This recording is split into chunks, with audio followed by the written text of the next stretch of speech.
यदि कोई देश आर्थिक रूप से संपन्न है तो क्या उसे हम निश्चित रूप से विकसित देश मान लेंगे? भौगोलिक इतिहास के कालों को क्रोनोलॉजिकली बता सकते हैं। अगर आपको मौका मिले राजनीति में जाने का तो आप जाना पसंद करेंगे या नहीं? भारत सरकार के द्वारा शहीद शब्द को मान्यता दी गई है क्या? यदि हाँ तो किसे शहीद हम डिक्लेयर करते हैं? रेलवे के साथ अगर हम ब्लॉकचेन टेक्नोलॉजी को जोड़ना चाहें तो कौन कौन से हिस्सों में जोड़ पाएंगे?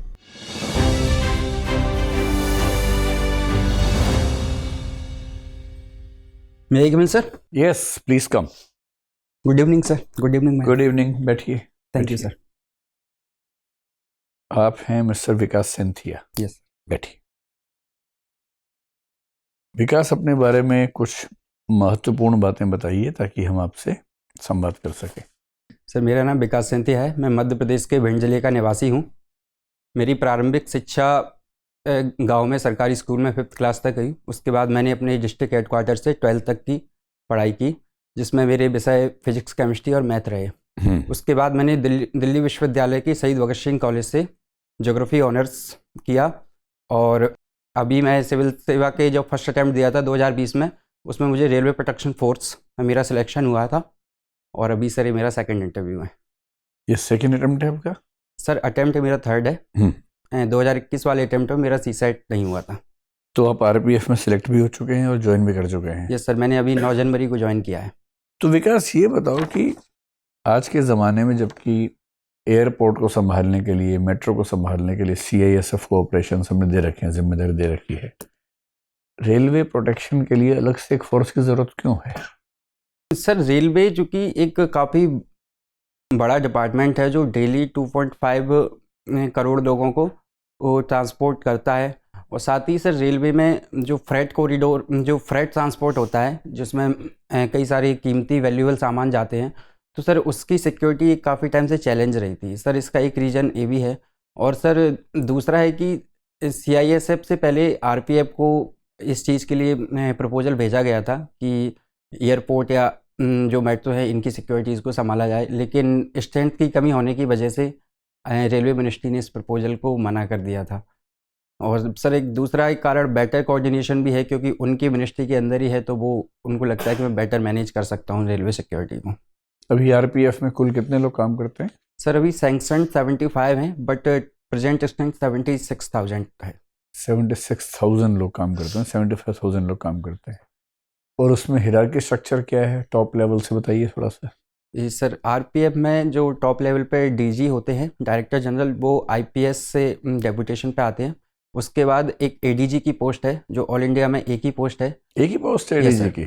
और उसके बाद IG की पोस्ट होती है, जो प्रिंसिपल चीफ सिक्योरिटी कमिश्नर बोलते हैं, जो अलग अलग जोन को, एक जोन को हेड करते हैं। कितने जोन है रेलवे में? सर, अभी टोटल 17 जोन है। तो 17 IG पोस्ट है? Yes sir. ठीक है। और एक IG हेडक्वार्टर भी होंगे शायद उसके अलावा? Yes sir. और इसके अलावा फिर सर DIG है, जो IG को असिस्ट करते हैं। DIG के नीचे फिर जो डिवीजन लेवल पर होते हैं वो सीनियर DSC, और DSC जो बड़े डिवीजन होते हैं वहाँ DSC सीनियर DSC को असिस्ट करते हैं। छोटे डिवीजन में DSC उसको संभालते हैं। और उसके नीचे assistant security commissioner ASC post होती है, जिस पे अभी आप होंगे? जिस पे सर अभी मैं हूँ। विकास, आपने हिंदी साहित्य विषय लिया, जब आपने ज्योग्राफी से शायद मास्टर्स किया हुआ है? सर, मैंने ग्रेजुएशन किया हुआ ज्योग्राफी। ग्रेजुएशन किया ज्योग्राफी से, ऑनर्स किया है। क्या कारण रहा कि आपने भूगोल को छोड़ के हिंदी साहित्य इस परीक्षा के लिए लिया? सर, इसका एक कारण ये था कि मेरा ग्रेजुएशन तक मेरा माध्यम था वो हिंदी रहा, और जब मैं ऑप्शनल विषय के लिए तैयारी करने का सोच रहा था तो ज्योग्राफी भी मेरा ठीक था, उसमें भी मुझे इंटरेस्ट था। लेकिन यहाँ पर एक ऐसा ट्रेंड देखने को मिला अपने सीनियर से बात करने के बाद, और एक जो उसका जो लिस्ट देखा कि ज्योग्राफी में हिंदी मीडियम में उतने अच्छे नंबर्स नहीं आ रहे हैं। इसका एक बड़ा रीज़न ये था कि जो टर्मिनोलॉजी है ज्योग्राफी की वो हिंदी में नहीं है। तो मुझे लगा कि हिंदी लिटरेचर को लिया जाए, क्योंकि मुझे पढ़ने में उसमें रुचि भी थी, इसलिए मैंने सर हिंदी साहित्य को रखा। ठीक है। ये बताएं कि एक स्टेट पुलिस में GRP नाम से एक मतलब क्या यूनिट कह सकते हैं होती है, तो GRP और RPF के बीच में संबंध कैसे डिफाइन होता है? सर, GRP और RPF में संबंध ये है कि जो भी लॉ एंड ऑर्डर से रिलेटेड मामले होते हैं, जिनके तहत IPC में जिनके लिए सजा का प्रावधान है और CRPC में उसकी प्रक्रिया दी गई है, वो मामले उनको GRP देखती है।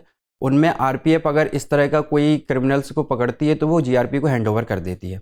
वहीं जो रेलवे प्रॉपर्टी रिलेटेड मामले होते हैं आरपीयूपी एक्ट के अंदर, उनको आरपीएफ हैंडल करती है। प्रोसिक्यूट करना और चार्जशीट फाइल करना सारा काम आरपीएफ का होता है।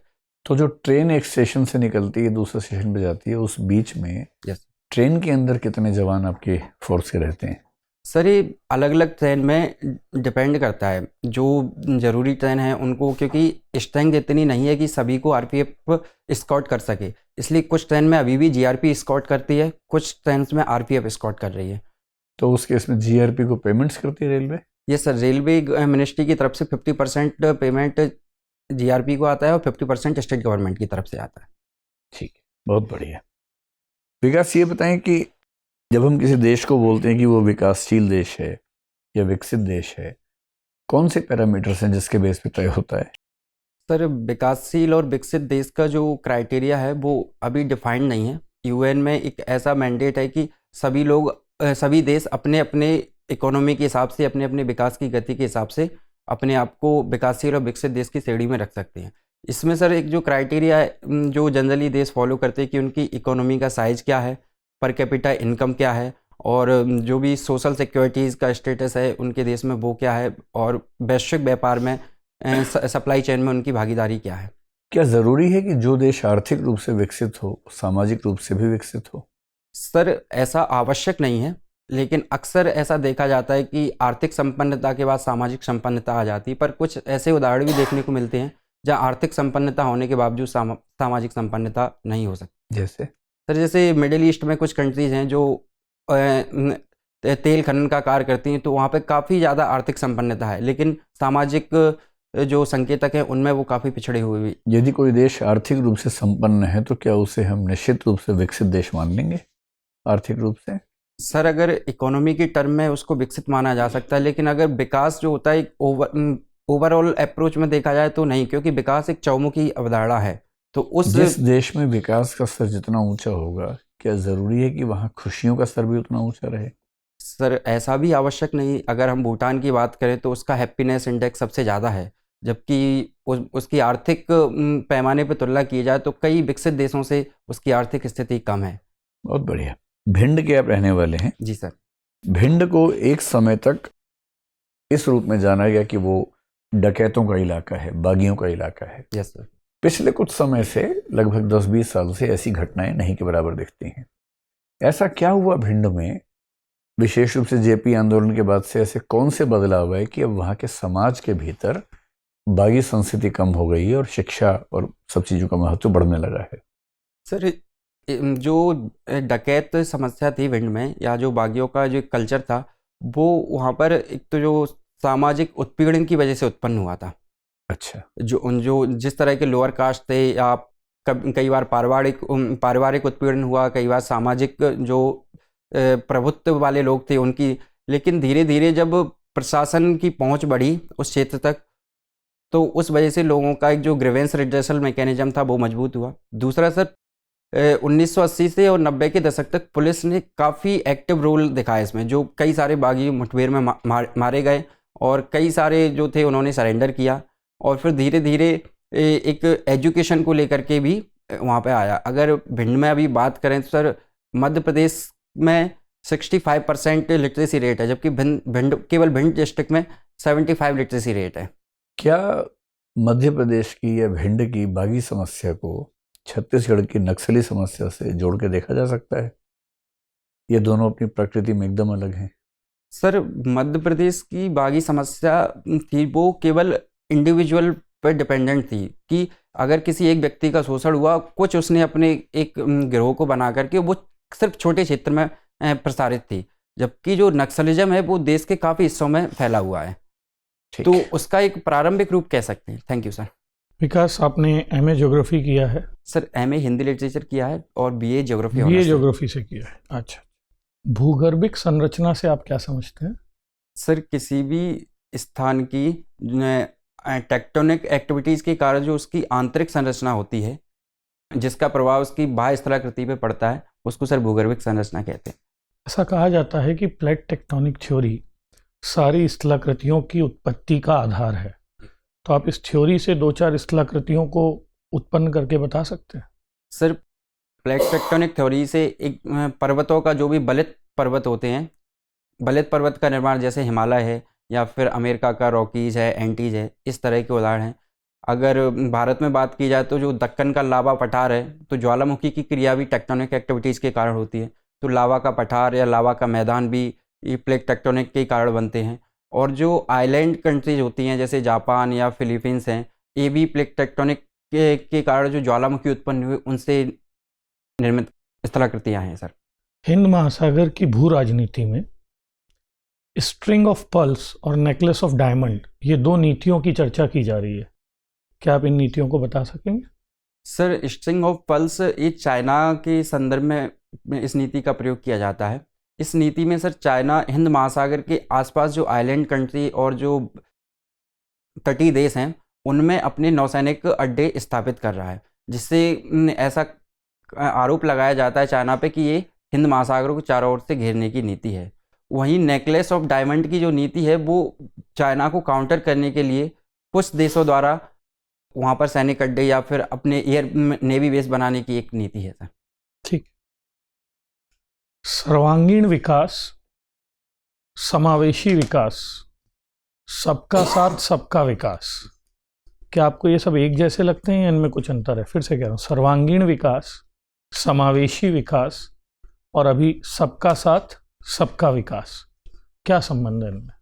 सर सर्वांगीण विकास का अर्थ होता है कि किसी व्यक्ति के समस्त पहलुओं का विकास करना, उसके आर्थिक, राजनीतिक, मानसिक, सामाजिक, इस तरह के। और समावेशी विकास का अर्थ होता है कि प्रत्येक व्यक्ति का विकास करना, लास्ट माइल कनेक्टिविटी जो उसको करना। और सबका साथ सबका विकास समावेशी विकास का ही एक रूप है जिसमें सभी को साथ लेकर चलने की बात की जाती है। तो आपको क्या लगता है कि सरकार ने जब पहली बार आई, वर्तमान सरकार, तो उसने कहा सबका साथ सबका विकास, उसके बाद ऐसी क्या ज़रूरत पड़ गई कि उनको आगे एक और जोड़ना पड़ा, सबका विश्वास? सर विकास की प्रक्रिया है वो हमेशा केवल टॉप डाउन अप्रोच से नहीं हो सकती। किसी भी देश के विकास के लिए आवश्यक है कि उस देश के नागरिक सरकार में विश्वास दिखाएं और अपने कर्तव्यों का पालन करें, संविधान के आदर्शों को मानें। तो किसी भी देश के नागरिक का सरकार में विश्वास रहेगा तभी विकास समावेशी और सबको साथ लेकर हो सकता है। मतलब इस सबका विकास शब्द को जोड़ने के पीछे इस तरीके की कोई मंशा नहीं थी कि किसी वर्ग या समुदाय विशेष का विश्वास सरकार में कम हो रहा है या ज़्यादा हो रहा है? सर किसी भी सरकार की कुछ पॉलिसी से कुछ समुदायों को फ़ायदा होता है, कुछ उसके आलोचक होते हैं। तो ऐसा सर स्पेशल समुदाय के लिए नहीं, ये तो सर व्यक्ति विशेष पर भी निर्भर कर सकता है कि कुछ पॉलिसी से सरकार की से सहमत हुआ जा सकता है, कुछ से असहमत हुआ जा सकता है। तो उसके लिए भी ये है कि अपना ग्रीवेंस बताइए, सरकार में विश्वास रखिए, सरकार उसका समाधान करने का प्रयास करेगी। वर्तमान सरकार की कोई ऐसी 3 पॉलिसीज़ जिससे आप सहमत नहीं हैं? सर एक जो अभी मैं ध्यान कर पा रहा हूँ, जो जाति जनगणना को लेकर के इशू है, तो सर मुझे ऐसा लगता है कि गुड गवर्नेंस जो एक डेटा ड्रिवन गवर्नेंस है, इसके लिए सर आंकड़े होना ज़रूरी हैं। हालांकि उसमें निहित कुछ चुनौतियां भी हैं जिनका समाधान किया जाना चाहिए। तो उस पॉलिसी से सर मैं थोड़ा सा असहमत हूँ और सर अभी मैं याद नहीं कर पा रहा हूँ। कोई बात नहीं। रेलवे रिक्रूटमेंट में हाल ही में एक नए सुधार को लाया गया है, आप बता पाएंगे वो सुधार कौन सा है? सर वो रेलवे की रिक्रूटमेंट में जो 5 इंजीनियरिंग सर्विस थी और 3 सिविल सर्विस जो यूपीएससी द्वारा कंडक्ट कराई जाती थी, उनको कंबाइन करके एक नई सर्विस बनाई गई है, Indian railway management service. Indian railway management, तो इसको लाने के पीछे के क्या तर्क है? सर इसको लाने का एक जो सबसे बड़ा तर्क है कि रेलवे को एक इंजीनियरिंग डिपार्टमेंट समझा जाता है, क्योंकि उसका जो काम है में इलेक्ट्रिकल या से रिलेटेड हो या मैकेनिकल से, तो एक कई सारी कमेटी ने रिकमेंड किया था कि इसमें इंजीनियर्स को ज़्यादा प्रायोरिटी दी जानी चाहिए। दूसरा सर एक जो साइलोज में ये लोग वर्क करते थे अलग अलग डिपार्टमेंट के होने की वजह से, तो डिपार्टमेंटलिज्म को बढ़ावा मिलता था और कोऑर्डिनेशन में कहीं ना कहीं कमी होती थी। तो सर 2 ये मुख्य वजह रही हैं, और एक तीसरी वजह भी कही जाती है कि रेलवे में एम्प्लॉय की संख्या काफ़ी ज़्यादा है, तो एम्प्लॉय को कम करने के लिए भी कुछ विशेषज्ञों का मानना है कि इस सर्विस को मर्ज किया गया है। एक अंतिम बात, आपने अपने इसमें बायोडेटा में ये लिखा है आप शॉर्ट फिल्म्स देखना, cooking, driving, local food. Sir driving नहीं है। अच्छा, तो ये बहुत सारी चीज़ें लिखी हुई हैं, इसमें से आपकी रुचि कौन सी है और अभिरुचि कौन सी है, और इन दोनों के बीच में क्या अंतर होता है, रुचि और अभिरुचि के बीच में? सर रुचि होता है जिसके लिए आप को मतलब जब आप खाली होते हैं तब आप अपने इंटरेस्ट को परस्यू करते हैं। और अभिरुचि होता है एप्टीट्यूड, कि आपकी एक जो क्षमता है, नैसर्गिक क्षमता है, वो किस क्षेत्र में है। अगर उस क्षेत्र में आपको प्रशिक्षण दिया जाए तो आप उस क्षेत्र में बेटर कर सकते हैं। तो ये सर रुचि और अभिरुचि का अंतर है। और सर इसमें जो मैंने लिखी ये मेरी रुचियां हैं। अभिरुचि आपकी? सर अभिरुचि थोड़ा बहुत कह सकते हैं कि कुकिंग का मुझे काफ़ी टाइम से सर शौक है और उसमें मेरा मन भी लगता है। Thank you sir. Vikas ji, Yes. जब भी वो सारे लोग जो सिविल सर्विसेज में आना चाहते हैं उनसे पूछा जाता है कि आप क्यों आना चाहते हैं सिविल सर्विसेज में, तो उनका जवाब होता है कि डाइवर्सिटी है और हम सोसाइटी के लिए कुछ करना चाहते हैं। Yes ma'am. पिछले कुछ सालों से ये ट्रेंड दिख रहा है कि लोग सिविल सर्विसेज में जाते हैं और कुछ सालों की सेवा के बाद वो राजनीति की तरफ आकर्षित हो जाते हैं। Yes ma'am. आपको क्या लगता है कि वो क्या चीज़ है जो प्रशासन में उनको नहीं मिल पाती है करने के लिए, जिसके लिए वो शासन की तरफ उन्मुख होते हैं? मैम एक जो मुझे इसका रीज़न लगता है कि एक प्रशासक के तौर पर आपके पास जो वर्क डोमेन होता है, जो वर्क एरिया होता है, वो लिमिटेड होता है। तो कहीं ना कहीं प्रशासन, अब चूँकि अभी मैं प्रशासन में गया नहीं हूँ, तो मुझे इस बात का अनुमान नहीं कि उनके पास कितना वर्क एरिया रहता है जिसमें वो सेटिस्फाई नहीं हो सकते। उनको ये लगता है कि अगर हम पॉलिटिशियन बन जाएंगे तो एक बड़ी क्षेत्र को गवर्न करेंगे और सामान्य जनता की समस्याओं को ज़्यादा अच्छे से सॉल्व कर सकते हैं। तो अगर आपको मौका मिले राजनीति में जाने का तो आप जाना पसंद करेंगे या नहीं? मैम राजनीति में मैं जाना पसंद नहीं करूँगा, क्योंकि राजनीतिक जो एक एप्टीट्यूड की बात होती है, मुझे लगता है कि मेरे अंदर वो राजनीति में मेरी अभिरुचि नहीं है। अच्छा, इसमें भी दो चीज़ें हैं। एक तो ये कि आप सर्विस छोड़कर राजनीति में जाएं, और दूसरी ये कि जब आप अपनी सर्विस पूरी कर लें, पोस्ट रिटायरमेंट, आप राजनीति में जाएं। आपको लगता है कि जो दूसरा वाला तरीका है पोस्ट रिटायरमेंट जाने का, वो ठीक है कि प्रशासन के अनुभवों का फ़ायदा राजनीति में मिलेगा, या उसमें भी आपको लगता है कि कोई समस्या है? मैम अगर पोस्ट रिटायरमेंट जाएँ या बीच में सर्विस छोड़कर जाएँ, उसमें एक बायसनेस का खतरा रहता है कि अगर आप किसी पार्टी को ज्वाइन कर रहे हैं तो इस बात की संभावना है कि आप सर्विस के कुछ साल उस पार्टी के लिए काम करेंगे। तो इसके लिए पोस्ट रिटायरमेंट ज़्यादा बेटर होगा, पर उसके लिए कुछ कूलिंग ऑफ पीरियड रखा जाना चाहिए कि जिसके बाद आप राजनीति को ज्वाइन कर सकते। ठीक है विकास जी, बहुत अच्छे। आपने बताया कि कुकिंग करना आपको पसंद है, और वो भी लोकल ट्रेडिशनल डिशेस जो आपके यहाँ बनती हैं। Yes, कुछ ट्रेडिशनल डिशेस के नाम बताइए जो आपके यहाँ बनती हैं।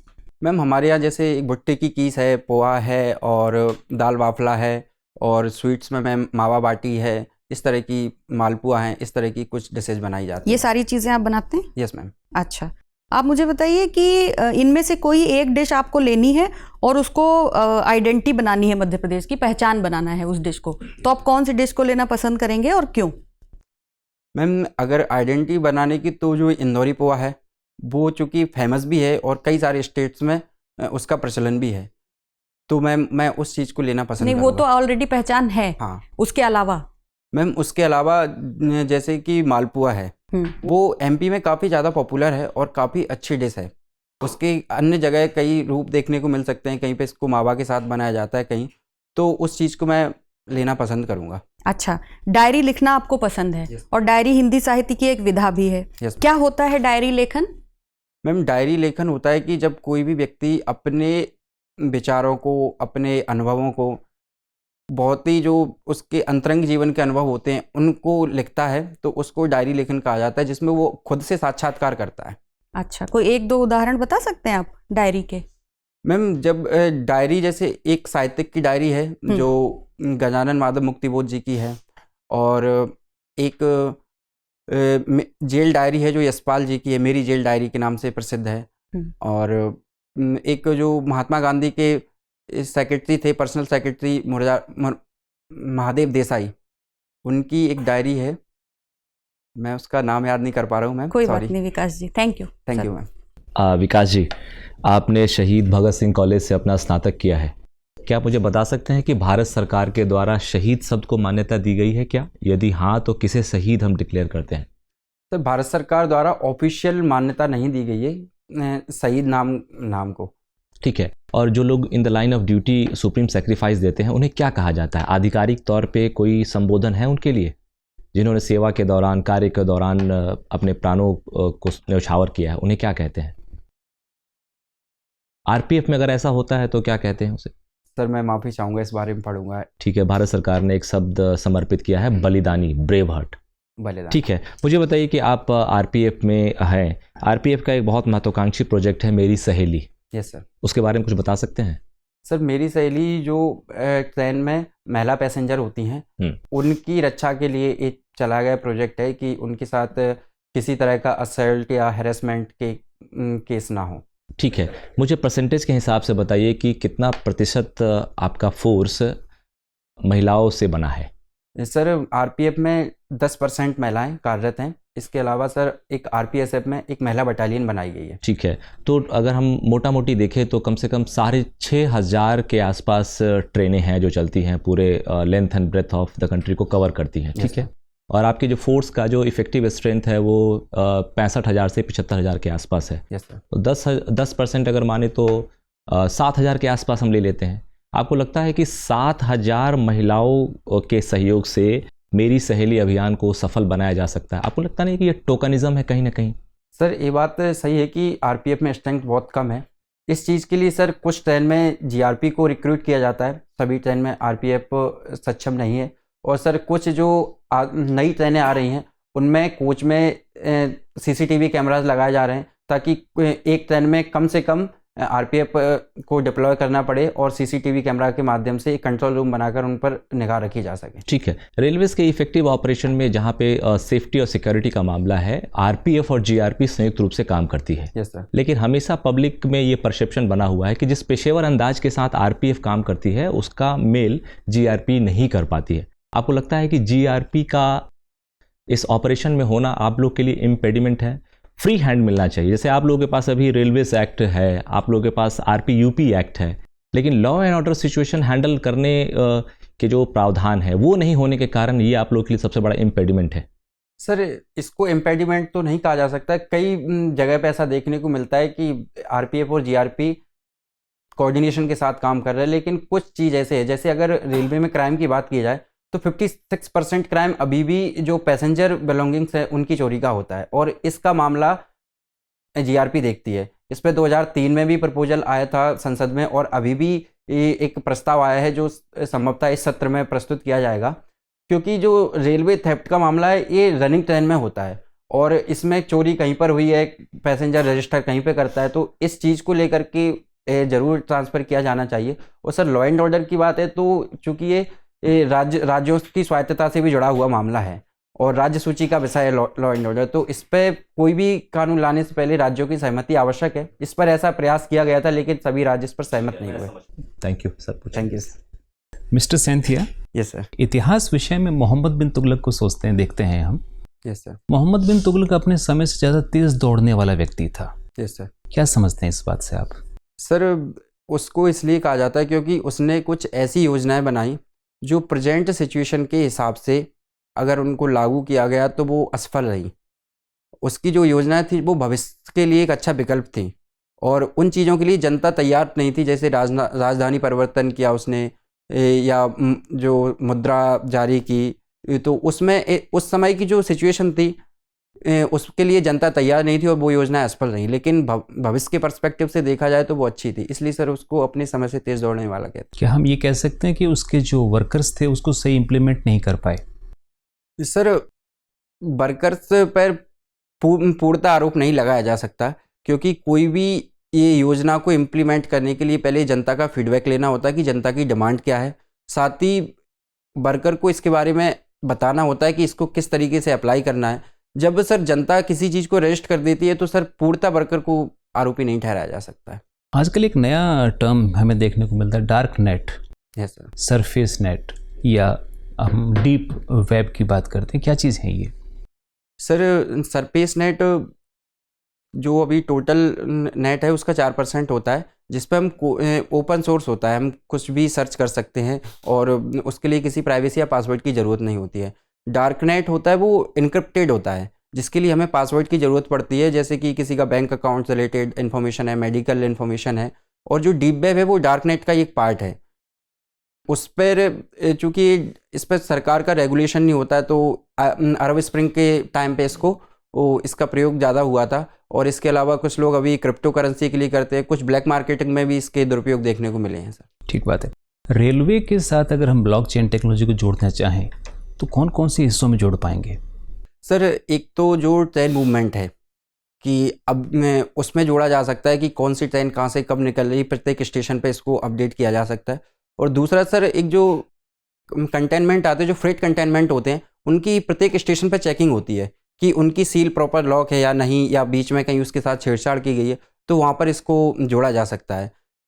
अभी सर मैं यही 2 एरिया याद अभी करता आपने कहा कि उसके टाइम में प्रॉपर बदलाव किया जा सकता है, लेकिन ब्लॉकचेन तो एक ऐसी टेक्नोलॉजी है कि एक बार ब्लॉक बन गया तो फिर उसमें टेम्परिंग नहीं कर सकते, तो फिर उसको कैसे इम्प्लीमेंट करेंगे? सर टेम्परिंग नहीं, मेरा कहने का मतलब था कि हर स्टेशन से ट्रेन गुजरती है तो उसका क्या टाइम रहा। हालांकि अब स्टेशन के पास कुछ डिवाइसेस लगाई गई हैं जो पहले अभी भी कुछ स्टेशन पे काम मैनुअली होता है कि किस स्टेशन पे कितने टाइम ट्रेन आई, कितने टाइम बाद निकली, वो इन्फॉर्मेशन अगले स्टेशन को प्रोवाइड की जाती है। उसके हिसाब से वो प्लेटफॉर्म नंबर उसको शेड्यूल किया जाता है।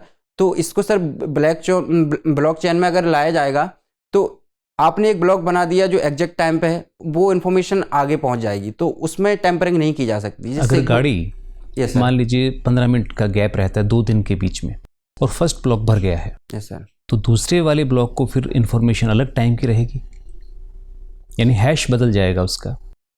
सर अभी माफ़ी चाहूँगा सर, इस मामले में बहुत ज़्यादा सर, जानकारी please। नहीं। अरुणिमा सिन्हा एक पर्वतारोही हैं, यस सर, उनका नाम सुना है आपने कभी? Yes sir. क्या संबंध है उनका रेलवे प्रोटेक्शन फोर्स के साथ? सर माफ़ी चाहूँगा सर, मैं पढ़ूंगा इस बारे में। एक बार वो ट्रेन में जा रही थी और उनको कुछ लोगों ने चलती ट्रेन से फेंक दिया था, जिससे उनके दोनों पैर कट गए थे, और उसके बाद नकली पैरों से उन्होंने पर्वतारोहण भी किया। उससे पहले वो एक नेशनल प्लेयर भी थी। ऐसी घटनाएं, और ऐसी एक घटना पंडित दीनदयाल उपाध्याय के बारे में कि उनकी मृत्यु एक ट्रेन यात्रा के दौरान हुई, मुगल सराय जंक्शन जिसको बोलते हैं वहाँ पर। इस घटना का आइडिया है आपको, कैसे हुआ था? सर ये अरुणिमा सिन्हा वाली मैंने स्टोरी उनकी देखी है। और दीनदयाल उपाध्याय जी के बारे में? सर उनके बारे में मैं पढ़ूंगा एक बार। ये 2 बड़ी घटनाएं हैं। क्या आप आरपीएफ के फेलियर की कुछ और बड़ी घटनाएं बता सकते हैं इनके अलावा? सर बड़ी घटनाएं जैसे एक ड्रगिंग के मामला देखने को मिलता है, तो सर स्पेसिफिक घटना का नाम तो नहीं पता, पर कई बार ऐसा हुआ है कि ड्रगिंग के केस जो चोरी के लिए वो करते हैं, उनमें कई लोगों की मौत भी हो जाती है। तो क्या समाधान निकालेंगे इसका? सीसीटीवी एक अच्छा समाधान आपने बताया, उसके अलावा और क्या तरीके हो सकते हैं? सर इसमें जो एक है कि आरपीएफ के जो इस तरह के केस होते हैं, उनमें सबके सेक्शन फिक्स रहते हैं कि वे इस सेक्शन पे ड्रगिंग का केस है देखेंगे, इस या फिर थेफ्ट का केस है देखेंगे।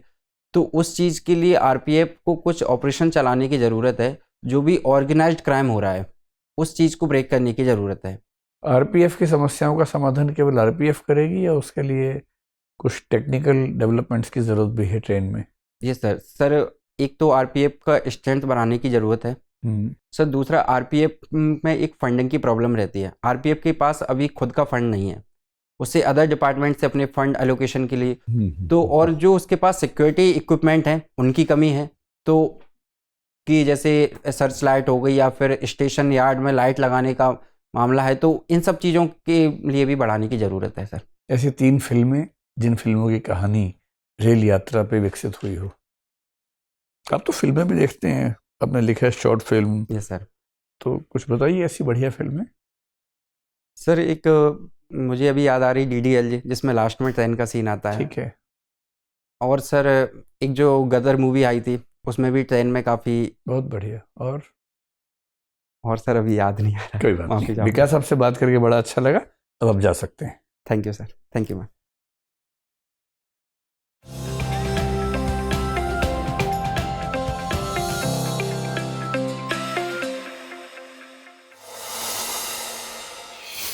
मे आई कम इन सर? आओ आओ आ जाओ, बैठो।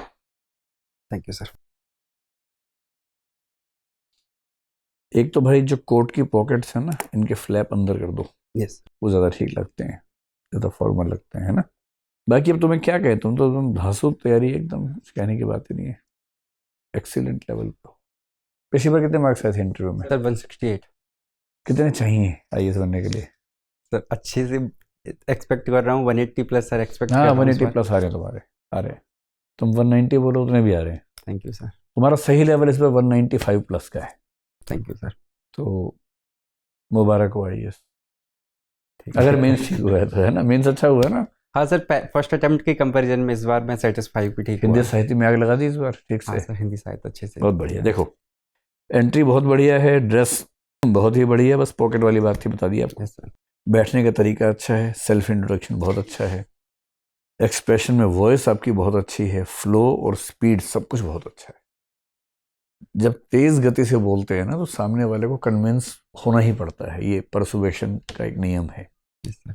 वो आपने सब अपने अंदर इम्बाइब कर लिया अच्छे तरीके से। सॉरी बोल रहे हैं तो वो भी अच्छा लग रहा है, क्योंकि आपको सॉरी बोलने में ऑथेंटिक और ऑनेस्ट फीलिंग आ रही है, बहुत बढ़िया है। भिंड वाला डकैत वाला पूछा, अच्छा जवाब दिया। आरपीएफ, सीआईएसएफ, जीआरपी अच्छी कमांड है, आपने पढ़ा है अच्छे से। डेवलपमेंट, हैप्पीनेस, वो सब भी आपने अच्छे से पढ़ा हुआ है, तो कहीं कोई दिक्कत वाली बात नहीं। ज्योग्राफी में थोड़ा सा मामला कमज़ोर है। और कब है इंटरव्यू पीएससी में आपका? सर 8 को है। तो बहुत टाइम है नहीं आपके पास, तो उसमें सीधे माफ़ी मांग के निकल जाना जैसे आने के लिए हो। अगर नहीं आता तो उसको ज़्यादा उलझना नहीं है उस चीज़ में कि सर मैं माफ़ी चाहता हूँ, बहुत दिनों से पढ़ नहीं पाया हूँ, 4-5 साल से, तो अभी ध्यान नहीं कर पा रहा हूँ, ताकि इसमें ज़्यादा उलझे नहीं मामला। एक क्वेश्चन है और भाग जाओ वहाँ से। जी सर। प्रशासक पॉलिटिक्स में क्यों जाते हैं, बहुत ही शानदार जवाब दिया आपने, बहुत बढ़िया जवाब दिया। अरुणिमा सिन्हा और पंडित दीनदयाल उपाध्याय वाला जो प्रसंग है ना, बहुत प्रसिद्ध प्रसंग है। दोनों की मृत्यु, मतलब दीनदयाल जी की मृत्यु रेलवे में हुई एक यात्रा के दौरान, तो और वो सस्पेंस है आज तक कि एग्जैक्टली कैसे मृत्यु हुई किसी को नहीं पता चला। तो एक सेंस में हम कह सकते हैं कि रेलवे प्रोटेक्शन फोर्स अपना काम नहीं कर पाई कि एक पैसेंजर, वो भी महत्वपूर्ण पैसेंजर की मृत्यु हो गई। ऐसी अरुणिमा सिन्हा का तो पूरा करियर दांव पे लग गया ना, वो ट्रेन से फेंका गया उनको, उसके बाद वो एक पटरी पे उनका पैर पड़ा गई, ट्रेन गुजर गई, दोनों पैर कट गए, सुबह तक वहाँ घायल पड़ी रही। सुबह कुछ लोगों ने देखा और उनको इलाज करवाया, फिर नकली पैरों से वो उन्होंने आगे सब कुछ किया। अब ये एक लड़की को कोई ट्रेन से फेंक दे, वो रात भर वहाँ रहे, ट्रेन उसके पैर के ऊपर से निकल जाए और सुबह तक कुछ भी ना हो, ये कितना बड़ा फेलियर माना जाएगा। तो ऐसे जो केसेस हैं उनको न केवल पढ़ लीजिए, बल्कि इसमें ये भी कि हम ऐसी घटनाओं की पुनरावृत्ति को कैसे रोक सकते हैं, इस सब पे थोड़ा सा तैयारी होनी चाहिए। ठीक है। फिल्म आपने लिखा हुआ है, रेलवे के आप आदमी, तो फिल्म और रेल जर्नी का रिलेशनशिप। जैसे गाने हैं, मेरे सपनों की रानी कब आएगी, तो कितना बढ़िया गाना है, वो ट्रेन के साथ साथ चल रहा है ना। जब वी मेट फिल्म बहुत अच्छी है, पूरी रेलवे के अंदर की फिल्म है। ऐसी बहुत सारी फिल्में हैं ट्रेन के अंदर, तो बहुत फिल्में हैं, तो 3-4-5 फिल्में, 3-4-5 बढ़िया गीत ध्यान रखिए ताकि आप वहाँ पर बता सकें। कुल मिला के आपका इंटरव्यू एक्सीलेंट है, कहीं कोई खास सुझाव की ज़रूरत नहीं है। अब 2 दिन बचे ही हैं, तो एक बार रेलवे का और देख लो, रेलवे पर ही आपका इंटरव्यू ज़्यादा चलेगा। और बाकी बढ़िया है, इस बार आपका आईएएस बनना लगभग तय ही है। Thank you sir. ठीक है सर एक इनफॉर्मल क्वेश्चन है वीडियो में, ये टाई लवासना की है, मैं पहन सकता हूँ? मतलब ये टाई बहुत एक्सीलेंट नहीं लग रही है। नहीं सर, मेरे पास वो भी थी, मैं आज जल्दी में आया तो, क्योंकि मैं कल ही सर्विस से आया था ट्रेनिंग से, तो हाँ तो ठीक है। मतलब ये टाई एक्सीलेंट नहीं लग रही है, अच्छी है। अगर और कोई अच्छी टाई हो तो वो भी ट्राई कर सकते हो। जी सर। तुम्हारे इतने दोस्त होंगे यार, किसी नहीं के सर, पास तो टाई बढ़िया है टाई मेरे पास, होगी। हाँ क्योंकि बैग अभी आया नहीं था, तो हाँ, तो ये उतनी अच्छी भी नहीं है कि हम इसके लिए कहें कि चलो है तो है, पहन ही लो, ऐसा भी नहीं है। इससे बेहतर ऑप्शंस होंगे आपके पास। Yes sir. ठीक है, शुभकामनाएं। Okay, thank you sir. मिठाई खिलाना इस बार। बिल्कुल सर।